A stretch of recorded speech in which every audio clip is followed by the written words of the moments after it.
석수장이가 살고 있었습니다.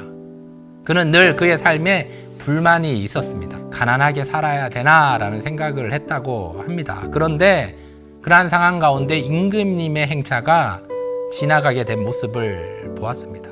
그러면서 부러운 마음이 들었어요. 내가 임금이 되면 좋겠다. 그런데 갑자기 하늘에서 그래 너가 임금이 되어라 라고 얘기하면서 그 석수장이가 생활 속에 불만만 가지던 석수장이가 임금이 되었습니다. 그런데 임금이 되고 보니까 부러울 게 없었습니다. 그런데 하늘을 쳐다보니 하늘 위에 태양이 교만하게 빛을 뿌리고 있는 모습을 보면서 그는 욕심이 나서 내가 태양이 되면 좋겠다라는 생각을 했습니다. 그때 또 하늘에서 음성이 나서 너는 태양이 되어라 라고 해서 그런 태양이 되었다고 합니다.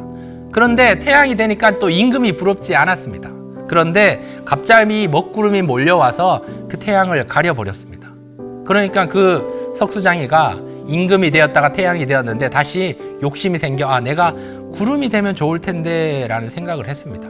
그러니까 또 천하의 태양을 가릴 수 있는 그 구름이 되어 버렸습니다.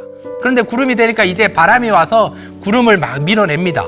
그러니까 그가 내가 바람이 되면 좋겠다라는 생각을 하게 됩니다. 그러니까 그가 또 바람이 되었습니다. 이제는 태양을 이기는 구름까지 몰아내고 모든 천지에 있는 것을 다 쓸어버릴 수 있는 바람이 되었습니다. 그런데 아무리 강한 바람이라도 밀려나지 않는 것이 있는데 그것은 산 중턱의 바위였습니다. 저 바위가 나보다 더 세구나. 그러면서 내가 바위가 되면 좋을 텐데 라는 생각을 했습니다. 그러니 또 갑자기 바위가 되었습니다.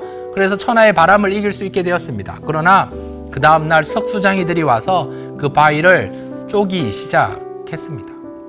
바위가 되니까 너무 몸이 아파서 생각하기를 내가 저 사람들이라면 좋을 텐데 라는 생각을 했습니다.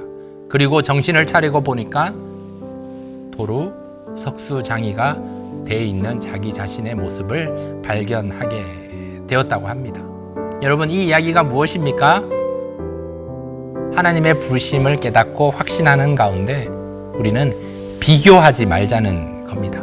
하나님께서 저와 여러분을 향해서 여러분 각자의 자리에서 불러주십니다. 그리고 여러분을 향해서 놀라운 계획하심과 그 목적을 가지고 계십니다. 그러니 그 목적, 하나님의 계획하심을 신뢰하며 믿음으로 그 부르심의 확신을 가지고 승리하는 우리 사랑하는 과천교회 저와 여러분 다 될 수 있기를 주님의 이름으로 축복합니다.